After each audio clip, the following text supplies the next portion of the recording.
Hey guys, Hey, what's going on? how you guys doing? Hope you are well. Hey Facebook, I know you guys have probably been seeing Hold on. us getting ready. Babe, Yeah, can you just check? Oh, yeah, we're on. good. We're just waiting. It says we're telling your followers that you've started a live video. Okay, thanks. I just wanted to check if we were going Hey live from the J right one. Todd, what's good, bro? Hey, Thanks for joining in. how you guys doing? Hey Moji. Cool. Oh, So hey, while Siobhan Carol. is saying hi, I'm just gonna quickly make sure that. Hey guys, how you doing? So this is week. Hey, so this is week 7. 7, guys. 7. Can you imagine? We're gonna try this whole pinning thing because we haven't done it before. Yeah, we So haven't. Meet the family. Meet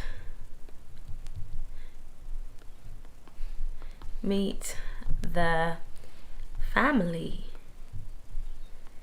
Woohoo! Okay. Lord Jesus.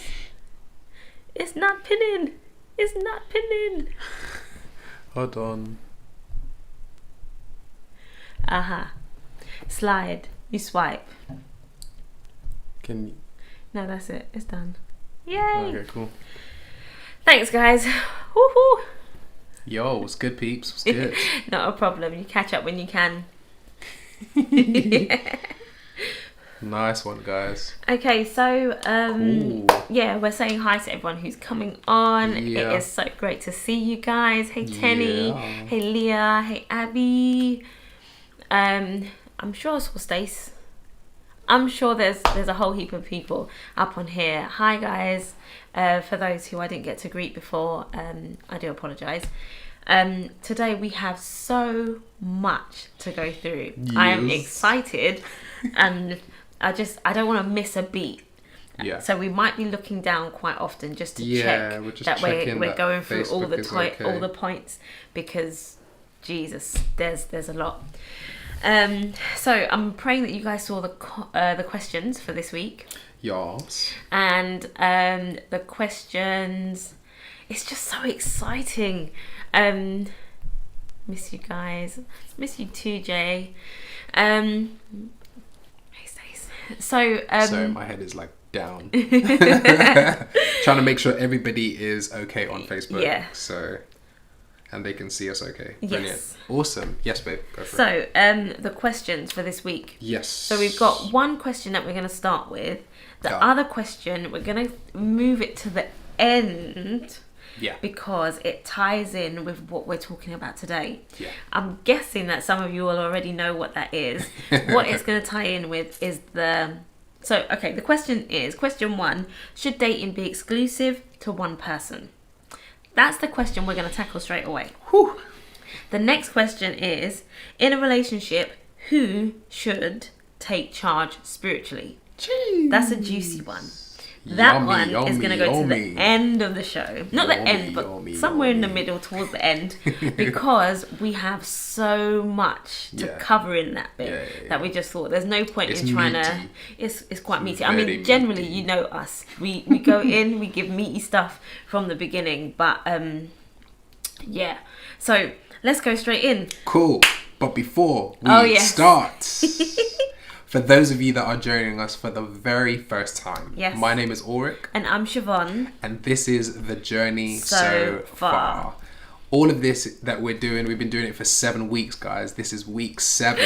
Oh my gosh. For those of you that know biblical numerology, it means completion Completion, and perfection. perfection. Amen. And what a topic we have today. We're talking Yes. about meet the family. Yes. So the journey so far is basically our whole journey from before we met Yeah. to when we met, Yeah.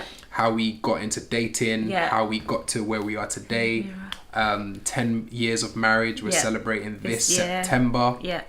And we just wanted to come on here and just share our journey with you Mm-hmm. and all the things that, God has kind of laid on our heart. Yeah. The things that we learned along the way. Some things that you're probably going to like, some things you may not like or agree with, and that's fine. Yes. Do you know what I mean? Reach out to us, talk to us. Let us We're know. happy to kind of debate and discuss. Do you know what I mean? Because the main thing that we want you guys to leave with today is that you've left with something that will change your thinking. and push you closer to Christ. Absolutely. That's our main goal. Absolutely. So that we can have incredible relationships, not just marital relationships, but also relationships with your family, relationships with your colleagues. All of these principles are all going to help. Everything. Yeah, children. Yeah, that's so good. Cool. So like Siobhan rightly said at the beginning, we're going to go straight into our first question. Yep. And the question is, should dating be exclusive to one person? Cheese! As Tyler would say. Cool. Okay, so I'm handing this one over to you. You're handing it to me? Yes. Oh my gosh, can you imagine? She just pinned it on me.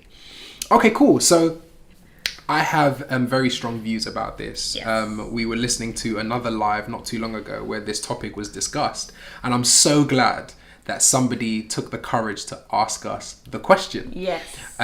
So guys, side note, please keep sending in your questions because it is so good, and it's a lot of times it's so in alignment with the stuff that we've already got planned for weeks and weeks ahead. So it's really good. Cool. So should dating be exclusive to one person? My answer, our answer, is exactly yes. I've heard a lot of people basically talking about how dating, that they date multiple people. Now, my issue with that is that we need to go back to foundations, right? And I'm one of those people, I love definitions. Because when you define a word, it tells you the purpose of what that word is supposed to be used for. Absolutely. And the definition that we came up with for dating is that dating is finding out whether the person that you are with is suitable for marriage. That's our definition, okay? And we're going to talk about, we've got a really incredible topic that we're going to be talking about after this, which is called Dating Never Fails. And the principle is this: because of that definition, dating being finding out, it's information, finding out whether that person is suitable for marriage, it never fails. Why? Because if you're successful and you get married, it didn't fail. If it breaks down and you realize this person's not really for me, it still didn't fail. That's right. So exclusivity, I think, is very important for us to define this, because I don't think that people should be dating multiple people. No, absolutely. And the reason why I believe that is because if the dating relationship is trying to find out whether this person is suitable for marriage, how can you do that with multiple people? How can you give yourself fully to finding out whether somebody is suitable if you are now doing it with 3 or 4 other people? Because I'm going to go deep here. To some extent, it's just like sex. When we have sex outside of the marital confinement, we are giving ourselves, it's called spiritual soul ties. We're giving a part of ourselves to various people, okay? And that's why before we get into marriage, we have to really start praying about these things. Juanita Bynum preached a word years ago called No More Sheets. And one of the things that she was saying was that she had to, pray to kind of call herself back, because she had given so much of herself, her body, her emotions, all of those intimate parts of herself to different guys. There was this kind of process that she had to go through where she had to call all of that back. Definitely. And I just think it's kind of similar principle to dating, because you can't give yourself or spread yourself thinly to all of these guys or all of these girls, because my thing is, how then do you make a decision? Do you know what I mean? I feel like if I had like 3 or 4 other women that I was like dating or getting to know, thinking, oh, one of these might be marriage, it would be so confusing, because you've given a part of you here, given a part of you here, part of your emotion. You might even connect with like 3 women. What do you do? True. If you connect with 3 different women, how do you choose which one is the right source? So my thing is, get to know one person. Do you know what I mean? Be prayerful. Be prayerful about it, and ask God to kind of lead you. Do you know what I mean? And if it doesn't work out, okay, cool. Then take some time, assess the reason why it didn't work out before you move on to the next person. Do you know what I mean? So that's what I'd say. Do you want to add to that? Yeah, I mean, to be honest, Ori's touched on so many different things, and it just strikes me because we've been watching this show. I don't know if Ori's even going to be happy with me sharing it. So we've been some really good friends of ours. I don't know if they even want to be named. Hold tight. No, don't name them. They said, do you know what, guys? There's a show that you guys would love. So and I'm sure some of you already watch it as well. Okay, cool. So we went on Netflix and we started watching this show. And I tell you what, we just loved it, honestly. Amazing. Beatrice. So the show is called Love is Blind. How many people watch that? How many would give me thumbs up if you watch Love is Blind? We might be late to the show, personally. Personally, we might be very late. We just doing family, We don't get that much time to watch TV, But we started watching this show, and the concept is too funny. Okay. So there's a whole heap of people that know the show. Look at you, and none of you called us to say, "Oh, are you guys 7 weeks in?" None of you have said, "Hey, do you guys watch Love is Blind?" Look at your faces. Can you imagine? All of you. I'm gonna call all of you if I know all of you. I'm gonna call you and just. That's too funny. Yeah, go on, man. Okay, so you're gonna love it if you haven't seen it already. Yeah, Corpons, get in. You're going to love it. If you haven't seen it already, you are going to love it. It's really good. But the concept of it is really, really difficult, and it challenges because there's one guy and he is in his process of finding out, getting to know 2 or 3 different ladies that connect with him. Yeah. And the problem is that he now finds himself investing in different places, and now when he wants to reap his return, so now when he wants to actually make a decision, it's difficult because he's given so much of himself to all of these ladies that he now doesn't actually know. He knows, by the way, he knows who he's supposed to be with, but he's fighting with his wants and his desires and what feels good and what doesn't feel good. Exactly. So, but the point of it is, I think the point of dating someone is to find out if they're suitable for marriage. Yeah. However, before you start dating someone, there's a getting to know period. Absolutely. And that's why we always keep talking about the friendship stage, the getting to know period, and the dating. Come on. Because in that process, you can now ascertain, okay, I'm gathering all of the information I need to know during the getting to know period to say, this person likes the things that I like, they don't like the things that I don't like, or whatever it is. Yeah. Should we now move it into the next stage? To start dating, to start getting to know them like in a more exclusive, but also intended. So you're doing things to intentionally find out certain things about if they're suitable for marriage. I like that because I think a lot of people, they don't actually do that. So, and whenever I hear people talking about getting to know someone, it almost feels like it automatically graduates to dating and whether this person is for marriage. Do you get what I'm saying? And sometimes, especially when you're meeting somebody for the first time, if it's somebody that you've known for a number of years, then that's slightly different because you should generally be able to know whether that person is somebody that you can kind of get with. Do you get what I'm saying? But when it's somebody brand new that you've never met before, I think it's really, really important that you lay a foundation of friendship where it's not a dating relationship. It's more, we're just becoming friends. And what does that look like? Going out with other people. Do you get what I'm saying? Inviting, double dating, or going with people in your social group. More you know what I mean? Can you, one of your friends, because somebody, obviously, it depends on obviously how you met as well. Yeah. Because if you met through other friends, then I would suggest obviously trying to connect with those friends in a group or whatever. And, because I think nowadays things are a bit too... it's like it just progresses. It's because so quick and there's so much pressure. Exactly, because we're quite a microwave generation. We know how to have things straight away. Hey, we know how to just go straight in for things. But actually telling ourselves, no, take time. Yeah, exactly. Actually, just take time. One thing about any relationship is when certain areas, and do you know what? With anything in life, when something is rushed. Yeah. Hey Vanbra, it's good to see you. When something is rushed, you don't always get the best results. So prime example, crazy example, but if I'm teaching something and I miss a step, right, this person has a gap in their knowledge.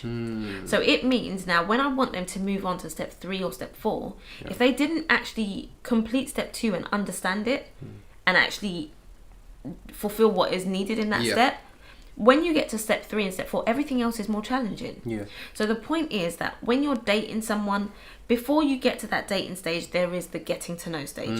That lovely getting to know stage is not to be just overlooked because it's like, oh yeah, it's fine, you can move on. Yeah. Let's just go, let's keep it moving because, you know, I'm getting old, my biological clock is ticking, all of those kind of things. You can add more pressure later on. And then it gets into some sticky areas. So what we would definitely say is, if you are dating someone, be exclusive. Be exclusive. And if you didn't know the definition of dating, now you know. Yes. Because dating, I think, is I would say is for mature people. Yes. Because at the end of the day, you are at a stage in your life where you are now intentionally looking for somebody, not just somebody that you can kick it with, but somebody that you are now thinking to yourself, okay, I want to find a life partner. Yeah. I want to find somebody who I can marry.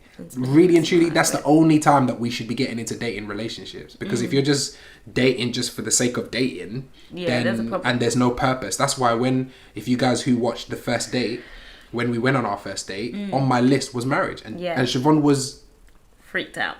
She was freaked out. She was scared out of her wit because she was just like, oh my gosh, why are we even talking about no? Because I needed to let her know that my intention for this relationship is that it's going somewhere. It's going somewhere. Yeah. Do you know what I mean? Because when you outline that at the very beginning, you're telling people that, look, I'm about this thing. So ladies, if the guy's about this thing, marriage shouldn't scare him. That's right. You should be able to talk about it. That's right. Because at the end of the day, if you're coming into a dating relationship, you know that you shouldn't be having sex anyway. And it's not about the hanky-panky. For those of you who didn't watch Boundaries in Dating Part 1 and 2, go back and watch it. Do you know what I mean? Because, you know, we're trying to build something that's strong, something that's going to last. Not something that you get married, you have the Instagram wedding, and then 2 years in, you're just like, boy, I don't know about this, you know. Yeah, do you know what I'm saying? It's too late. You've gone too far, really. Absolutely. So, yes. So, that was the first question. The second question, we're going to kick it to the back. Not to the back, but later. It's going to move later in the show so that we can discuss it with what we've got planned to talk about today. So, meet the family. Jeez. Now, I'm not even going to lie to you guys. This topic was really difficult. Yeah, it was hard. Because we had to really remember what took place. So, I'll start with me and what happened when Ulrich met my family. So it was funny. It was jokes. It wasn't beef. It was funny. So we started off. Yeah. Myself and Ulrich, we were, enjoying our dating, and How long was it? I think it was about. No. It was probably like 6-7 weeks in. It was still. Really? It was still relatively early. We had not planned to meet the family as yet. Yeah, we were still just chilling in the car. Thing. Yeah. We were still doing our thing. I think we had been on a really lovely date. Yeah. And we were in the car. I was dropping her off. He was dropping me home. Mm-hmm. I think we had been out for the day, and I think my mum had said, what time are you getting in? Like, are you going to eat dinner with us, kind of thing? Mm. And I had said, yeah, I'm here, I'm outside, I'm just in the car with Ulrich. Yeah. As you do. I mean, you're grown. You're really grown. So Ulrich and I are in the car, we're just chilling, we're just chatting, and then all of a sudden... Listen, it was Errol, It was your brother. It was her brother. I know it was her brother. All of a sudden. Because I'm sure he must have been like, hey, where's Siobhan? And then your mum would have been like, she's outside with what? No, man. Needs to go and see who this brother is that's trying to date my sister. All of a sudden, we're sitting in the car and we see these two black people walking towards the car. Right? Walking in the road. My heart was beating, boy. And walking towards us. So I'm just like, okay. And they stop at the car and they can see into the car to see us. So, but they didn't come up to the car. They were kind of at a distance. At a distance. Like to let us know we're here. Come and meet us now. To get out of the car. I'm sorry, it's too funny. It's jerks, man. So basically, we get out the car. Yeah. And you know, like my brother, my brother is like in all jest. He was like, yeah, because I want to meet this man, innit? Who's this guy, innit? Who's this guy? So Ulrich gets out of the car, and Ulrich is taller than my brother. So Ulrich gets out of the car like, it was over. No, I'm joking. It was funny. Good evening. And Errol was like, yo.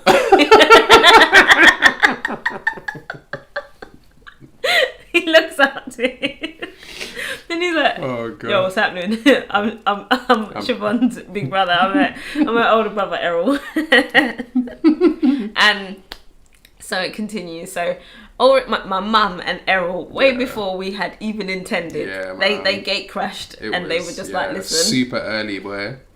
We're ready to meet him from now. Right now. So because of that...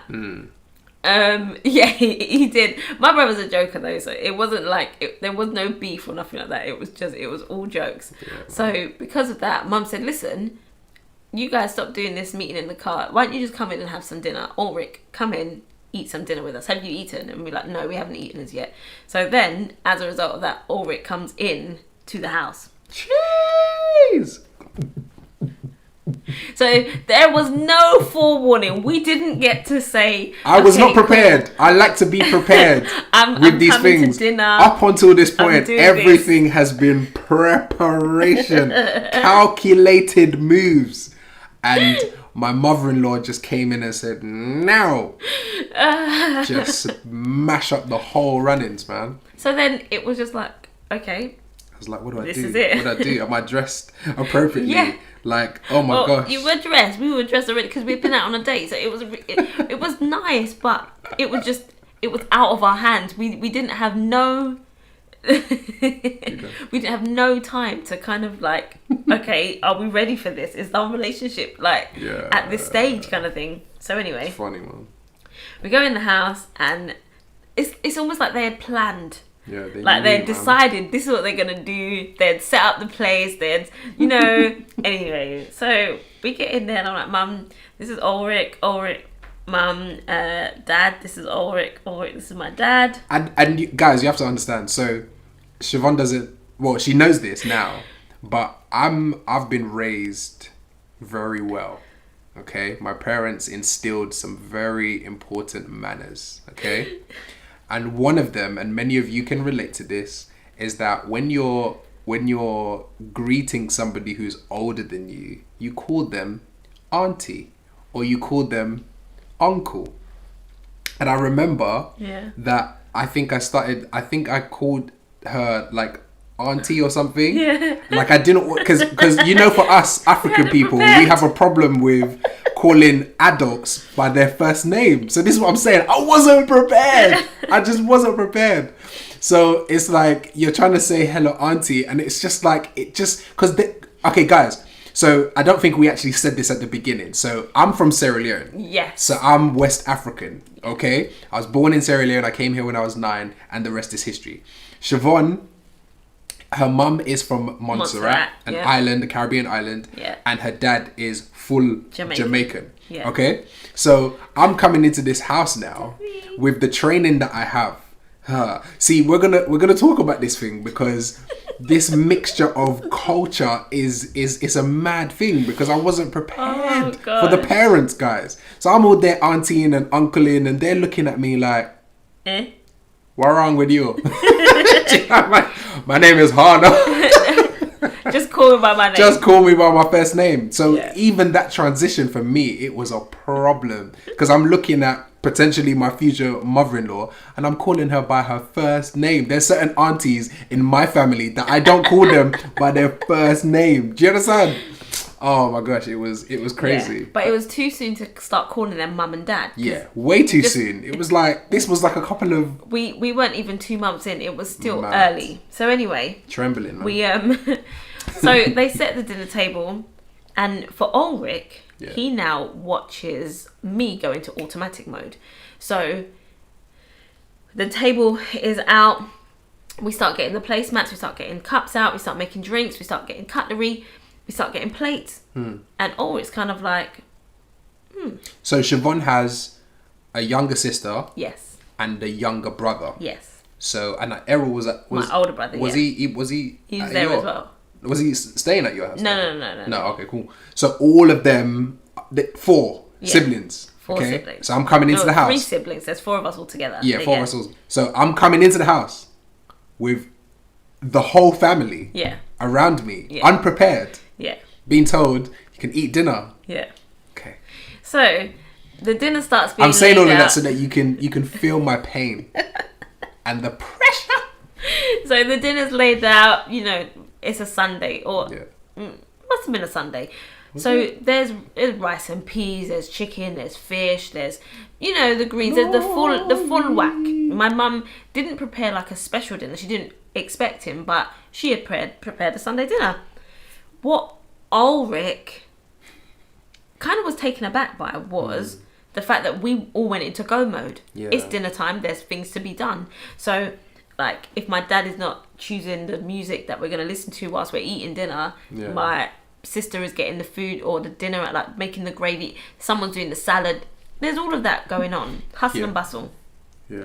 But I think for Ulrich, it showed him what my family setup was. Yeah, I think at that moment, I think I fell in love with her even more, because I'm coming from, because I came from Sierra Leone. My dad stayed in Sierra Leone. My mum came here. Sisters came here for a little bit. Other sisters went to the States. So our family is quite disjointed. Yeah. So growing up, especially as a teenager, I never really saw the family unit in operation. And one of my prayers, you know, before I met Siobhan, was that I really wanted to marry into a family orientated family. Yeah. So that, you know, that kind of setup was really there and it was really strong. So when I came into this unexpected situation on this Sunday evening, to my surprise, you know, I just saw a family that was together and it was beautiful. And I was just like, wow, this is so cool. Do you know what I mean? Because I was just like, I don't want to, you know, grow my own family without having experienced a family in operation. Yeah. Do you get what I'm saying? And a family unit that are together in one house. Yeah. So yeah, that was really cool, man. That really hit me, man. It was a lovely, I mean, he didn't say anything at the time, but he was taking that all in. So I'm thinking, oh my gosh, cool, how's this going to go down? Let's just get through dinner and, you know, just kind of like, there might be curveballs. We don't know what's going on. Jeez. So anyway, it's a lovely dinner. My dad is cool. He's talking, you know, what do you do? Like, there's no pressure. There's no. It was really, really light-hearted, really easygoing. Yeah. Which was great. Unbeknown to me, at the dinner table, Ulrich is sitting and my younger brother is sitting on the end. So my dad's at the head of the table, my younger brother's at the bottom of the table, and we are like in the middle. Yeah. Ulrich and I are sitting next to each other. 8 years old. Yeah, he was young. He was young at the time. So Ulrich is sitting down and my sister's sitting opposite Ulrich. I'm sitting next to him, my brother's sitting on the end. Unbeknown to me, they're eating dinner and Ulrich drinks my younger brother's drink. How he managed to do this? I didn't know. So he's got his identical glasses on the left or on the right, and he drinks. I don't even think it was there. I think they were both like kind of midway-ish, because you know, like when you guys put all the glasses out, they're like in the middle kind of thing. So I don't think I moved mine, and there were just these 2 drinks that were poured out, and I just reached. I just draw for it. Ulrich manages to drink Tarek's drink. Mad. Not all of it, just a sip of it. Just a sip, just like, yo. And then he just turns around to me and he just goes,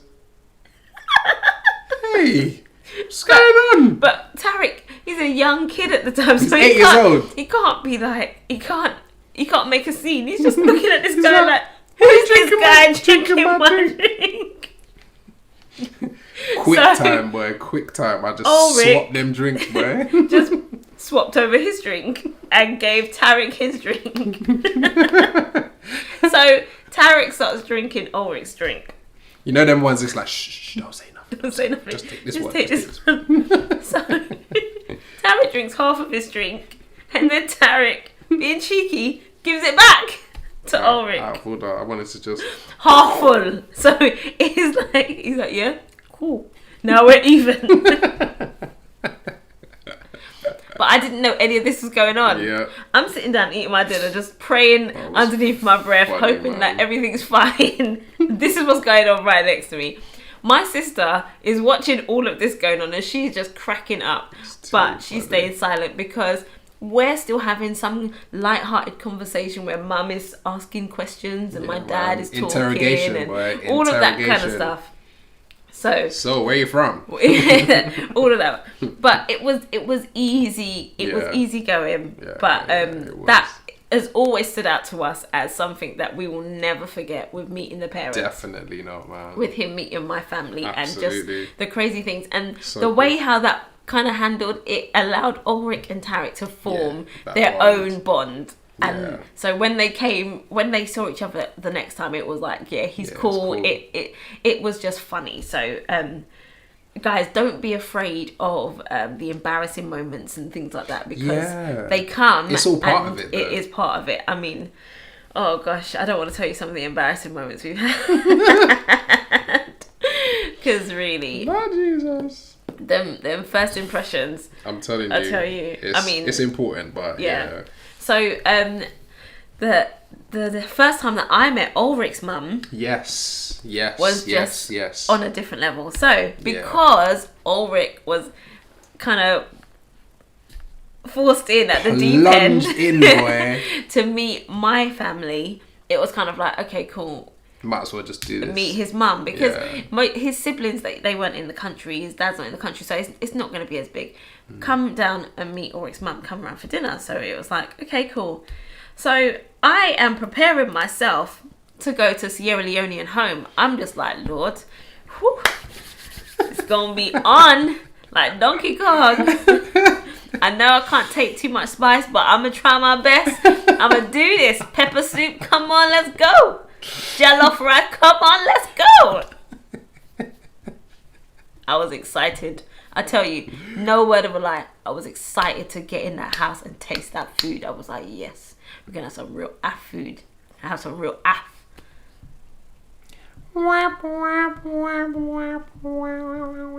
You should have told me that that's what you were expecting. No, I'm not going to say that. I would have told her. You told me to come to your house. Your mom's cooking us dinner. I'm excited. I'm going to a Sierra Leonean house. I've never been to a Sierra Leonean home. So I'm excited. Boy, should have made your request known. Guys. Should have made your request known. We had spaghetti bolognese.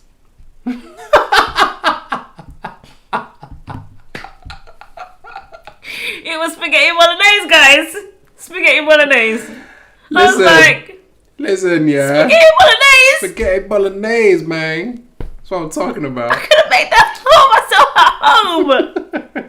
I thought I was gonna get some real J Rice, the original J Rice. Yes. We're not gonna get into that beef, but really, guys, honestly, I was like, what happened? What happened? What happened? You got mugged, mate. I didn't manage my expectations at all. I can be honest with you guys. I really didn't. Yeah. However, see how I was unprepared. Yeah, he was unprepared. I walked in and I was kind of like, Say what now? And it was no disrespect. There was no disrespect. The food was lovely. It was lovely. There was no complaint. I didn't manage my expectation. But, and I have to be so completely honest with you guys, as I review that experience, I have to say, do you know what, God, thank you. Because that was a wide open window as to the way that Ulrich and his mum are. Yeah. With regards to the fact that, yes, they're from Sierra Leone, but it's not a pressure to always eat African food. It's not a pressure to only wear African attire. It's not, it wasn't shouting loud, oh, I need to do this. Yeah. And I'm not saying there's anything wrong with people who do only eat African food and only wear African attire. Yeah. There's nothing wrong with that. That's how you express yourself. But I know that it was a weight off my shoulders when we started talking about building a home together, when we started saying, okay, so will you expect your children to speak Creole? Will you expect me to cook the African dishes? Where are we at? You know, like when we actually started talking about raising a family together and building a home, it was a lot more relaxed than I thought it was going to be. Because obviously it's a different culture, so you're thinking, right, I have to learn a language, I have to learn how to cook the foods, I have to learn the customs, you know, just so much. So the lovely thing about it was that because it was quite easy going, we were able to make our own traditions. We were able to form our own things. I remember when we were getting married, and like growing up, Sunday dinner was rice and peas, chicken, and so on and so on. You guys still there? But I know that we said, you know, on a Sunday it doesn't have to always be rice and peas and chicken. There's no pressure. We can actually set our own traditions. We can set our own way of doing things. And that was, it really was liberating, because it meant that we're not perpetuating what we've seen. Or what we know. And what we know, we're starting afresh. And we're not saying it's wrong, because most of the Sunday dinners, we do have some lovely jollof rice or rice and peas, and we do go out, we mix it up, but there wasn't a pressure to say, listen, on my table there must be because this is and I think it's important to do that as well, especially when it's like mixed families or mixed cultures rather, because I think for it to be completely one-sided doesn't really allow you to kind of experience both elements, because each culture brings its own uniqueness, it brings its own flavor. Do you get what I'm saying? And I think it's important for, even when you start thinking about children, that they experience both of those elements. Do you know what I mean? And I think for us, you're absolutely right. I think it's like, do you know what I mean? We were just kind of like, look, we want to create our own culture. And be it that it was, we wanted to have a godly culture in our family, you know, this was just our commitment. This is what we wanted to do. So I definitely made sure that my culture wasn't something that I enforced or anything. I mean, Sierra Leoneans, we do have our culture and it's quite strong, but it's nothing like other cultures, for example, in Africa and stuff like that. So it was a little bit more chilled, a little bit more laid back. So, and obviously I hadn't been there for a long time anyway, because I came when I was 9, so all of that was difficult anyway. So good. So really what we wanted to highlight is that when you're looking for a spouse, when you're looking at relationships, when you're looking at marriage, when you're looking at different cultures coming together, yes, you need an openness, you need to have an open mind as to how to develop that relationship. But one of the main things that Ulrich and I made sure that we spent a long time preparing ourselves for is that when I get married, I am bringing with me my family, and I am marrying into his family, and vice versa. And what we really wanted to just speak to you guys about for the next few minutes is just saying to you guys what we did to prepare ourselves for our families to be married, basically. I mean, to be honest, it's quite straightforward. I mean, like you've already kind of said it. I think prayer was definitely at the foundation. When we was sharing the boundaries last week, I think we shared that each year we kind of had like a prayer list of things that we prayed through, specific things. And I know that because of the family that I was coming from, or rather the way that my family unit was, I know that I wanted to experience the closeness in terms of physical, being physically present. So that for us was one thing that we said, look, we need to pray that our because my family are overseas, it was so important that we prayed that our families come together. Yeah. Because we knew, especially when we were coming towards like courting and getting married, we were just intensifying those prayers because it was so important that we needed our families to kind of get along. Yes. So that for me and for us, it had to be something that had to be at the foundation. Yeah. And I think because we prayed over that for such a long time, because that was consistently there in all our prayers. The time. Yeah. I think when it came to the wedding, things were a lot more smoother. Yeah. Do you get what I mean? Yeah. I mean, we did meet and greets and all that kind of stuff, which was great as well. Lovely. But it was just smooth. Yeah. It was. And we understand, obviously, that some people, it hasn't been smooth. Yes. Do you get what I'm saying? And some cultures are a little bit more intense than others.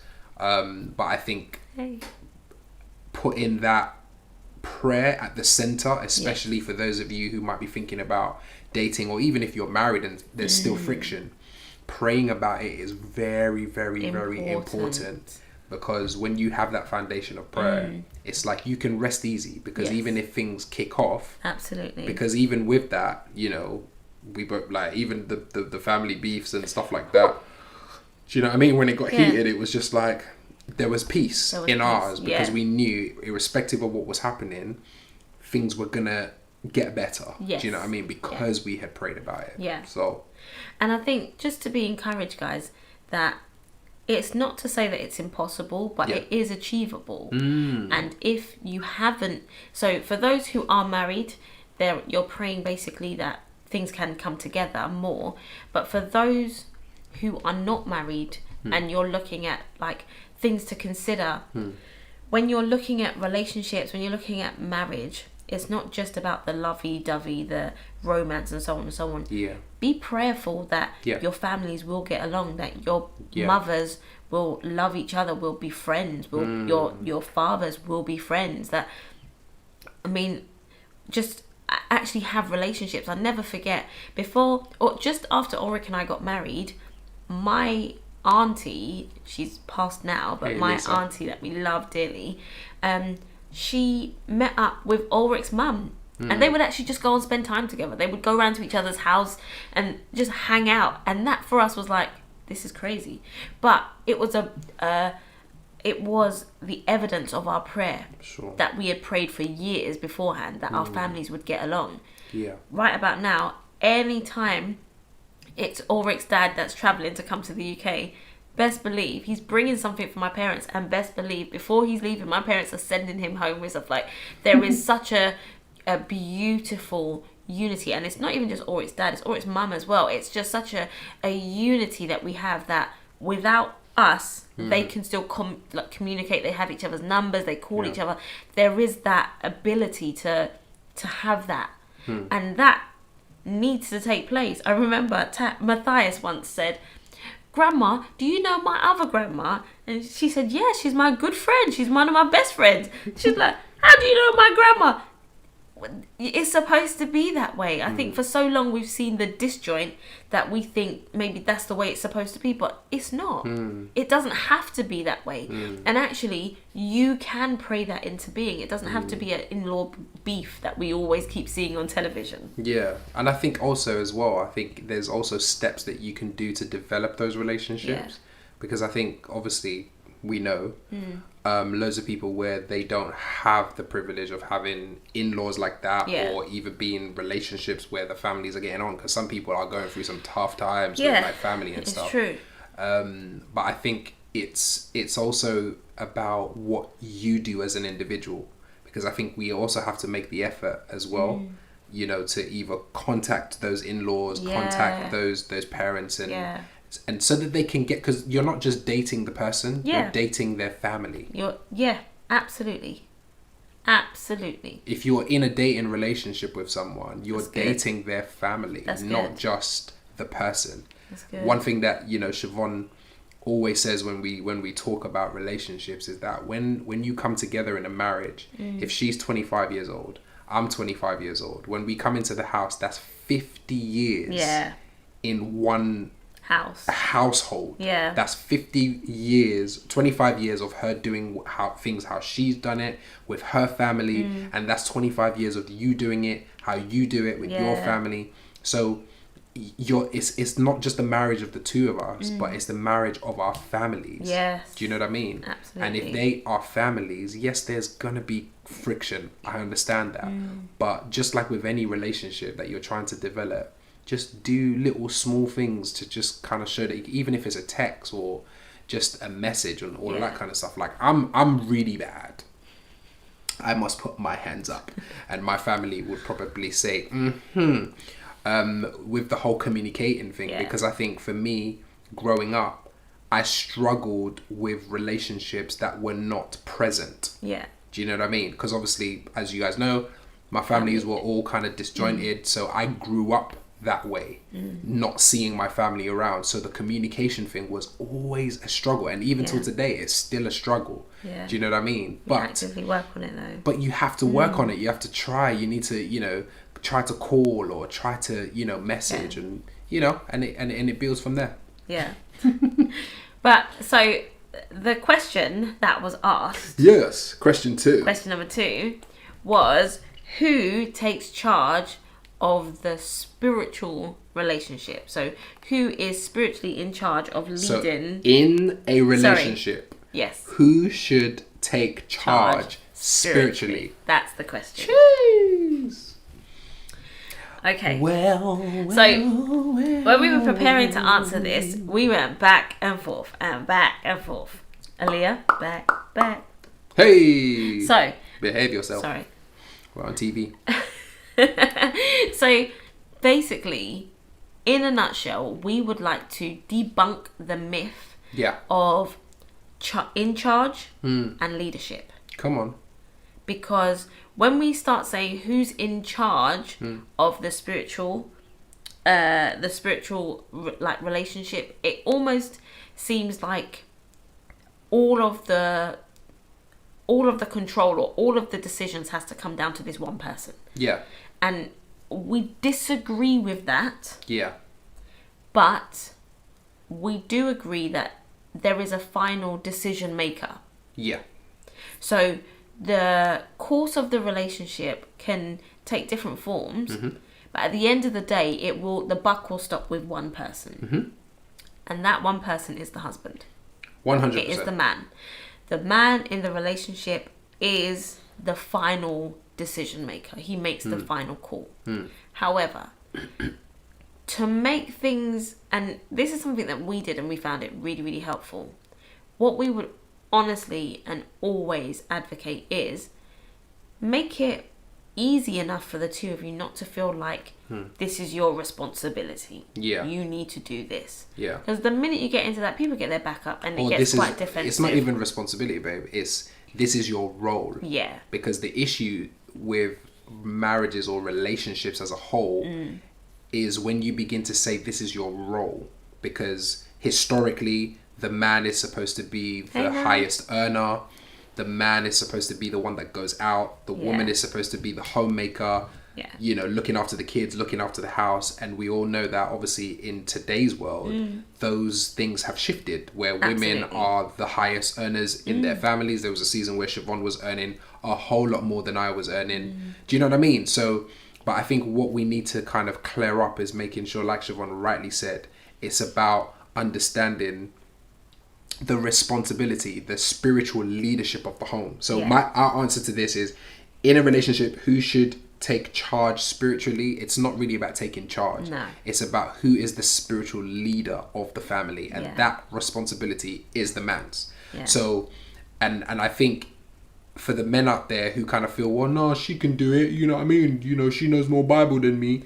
No. I think what needs to happen is there needs to be that's our responsibility. Yeah. It's not just our role, but it's our responsibility to lead the home. Because at the end of the day, when issues begin to start happening within the home, we have to be able to say, okay, cool, this is how we're going, or this is where we're going, and this is how we need to make this thing happen. We need to pray about this, because I sense that this area here we need to pray, and moving on from there. I always say, when we were talking about like the captain and all of that kind of stuff, and the submission thing, the husband is the captain of the team, so it's his responsibility to hear from the manager, who is God. God is the one that tells the captain or tells the husband, this is what I want you to do. This is the game that I want us to play. Do you know what I mean? And then the captain now instructs the players to say, let's do this. Now, on the field, you have different people who govern different areas of the pitch. You have the centre forwards, you have the midfielders, you have the defenders, and you have the goalkeeper. So everybody has their responsibility and they have their position. So the even if the woman is more spiritual, that's fine. There's actually nothing wrong with that. But it's also between the two of you understanding that, okay, babe, you would say to me, babe, where are we going? What do we do about this? And I would say, you know what? I think this is what we need to do. So ladies, if you're the more spiritual one, then you need to be like, okay, cool. So if this is what my husband has said, then now we need to now enforce the prayer. So she might say, you know what, hon, let's wake up every Tuesday morning and let's pray together because because of what you said, I think we really need to pray about this, and we should also do this as well. So it's teamwork. It's absolutely. Teamwork, but that responsibility, it's ours, guys. Do you know what I mean? We have to be able to say yay or nay. And I think, sorry to come in there, but just to go off the back of that, understanding that it doesn't have to be an argument. No. Because for us, what we shared before was that we knew every Tuesday we were waking up to pray. From the time that you have instilled in your relationship a day to pray or a time to pray or something that works for your schedule, then from that you can take it in turns. Okay, fine, one of you will lead prayer, one of you will lead worship, one of you will share what the scripture is, another person, it doesn't have to be, okay, well, it's the man's responsibility, so they have to be the instigator all the time. Nah, that's not it at all. And it gets tiring, and it's difficult for you to now be the spiritual carrier of the relationship. That's not your portion. It's supposed to be that the two of you are strong in the Lord, that you can pray for each other and carry each other in the spirit. Because sometimes that you're not, as the guy, you're not always going to feel up to it. And there's times where I've been low, depression, fully low, and there's times exactly the vice versa of that, where you physically can't bring yourself to pray for anybody, and you need to pick each other up. Exactly. And like, we say all of that to say that that's why it's so important, and this is a touchy subject, but it's so important to be equally yoked. Because when you meet somebody and you start getting into a relationship with them, and this is why you go through the whole dating and getting to know and so on and so on, because you have to be able to say to yourself, in the spirit, can this person carry me? In the spirit, can I carry this person? In the spirit, especially as a woman, if you're going to date a guy or court a guy and he doesn't know the Lord, then he is in charge of making spiritual decisions over your home. So now if he says, right, he wants to go one way to church and you want to go a next way to church, yikes, you got a division. And the Bible talks about having a home that's not divided. That's right. The Bible, it talks about the two of you actually being involved with each other, and how can two walk lest they agree? There has to be agreement. Now I know there are loads of stories where you can see a family that works, where they go to separate churches, and we know some, we do know some, and it works. The guy is not saved and the woman is saved, and it seems like everything's working. And Paul does talk about that. He gives an exception, not a rule. Exactly. He says, I say, not the Lord say. That if your husband is basically saved and the wife isn't saved, that the wife that isn't saved is sanctified by the husband who is saved. So there are exceptions in there, but that is not the rule. Exactly. Because that was Paul saying it, not God. So I'm gonna just leave that there. Let that simmer. And equally yoked doesn't also mean, or doesn't only mean, yoked in terms of one person being a believer or not. You can be unequally yoked and both still be Christians. Because you're at different stages in your walk. It doesn't mean that just because you're Christian, it's a Christian and then everything's the same. No, actually, some people they've been walking with the Lord for 17 years, but actually they're still on milk. They're still on the basics of understanding their walk with Christ. Whereas you get other people who have walked in the depths of their relationship with Christ, and actually they are much deeper. But the point of it all is that the spiritual leadership of a family will ultimately still come down to the husband, the man. So ladies, when you are dating a guy, make sure that your eyes are open. Because at the end of the day, ultimately, he may be sweet, he may wine and dine you, he may have everything that you've ever wanted, but at the end of the day, those principles, those heart issues, principles. Because my thing is, just think about your children.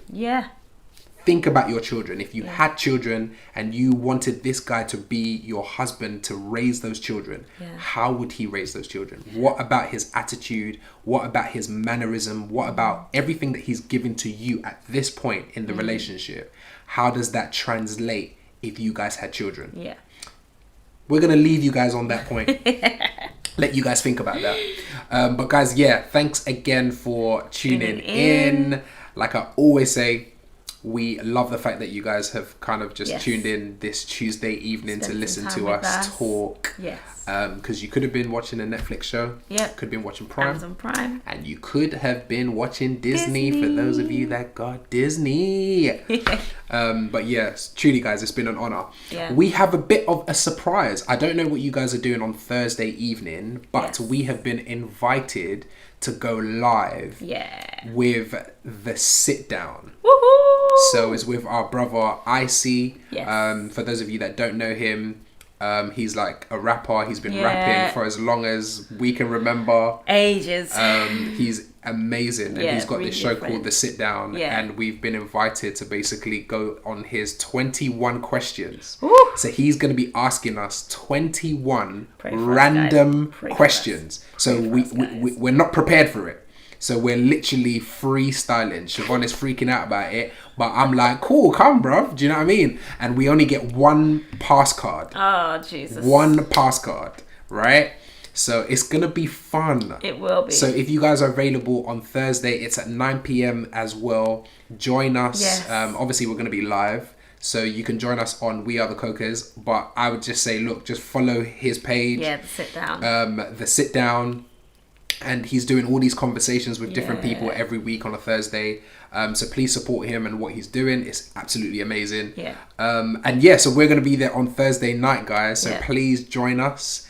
It's going to be really, really good. I'm actually really looking forward to it. I'm nervous, but I'm really looking forward to it. So guys, thank you again. Thank you, guys. Do you want to say anything? So next week's show, we are going to be talking to you about... What are we talking about? The 40-day. That's all I'm going to call it. The 40-day. Are you serious? Yes. Okay, babes. The 40-day. See, I just let her do the introduction of the topic. The 40-day. Because I know what we should be talking about based on our schedule and our plan. But what do you mean? Come on. The 40-day. Yeah, but we're going to call it something else. No, the 40-day. Okay, cool. Yeah. So that they have the 40-day. Mrs. Coker Come has in spoken. and then we'll tell you about what the 40-day really is. All right, guys, we love you. Thank you again. Bye, guys. And we will see you on Thursday at 9 p.m. And after that, we'll see you next week, Tuesday. On Tuesday. Yeah, next week Tuesday we'll see you. And we'll see you on Thursday. This Thursday. At 9 p.m. Yeah. Thank you, guys. Take care. Bless. Bye, guys. Bye.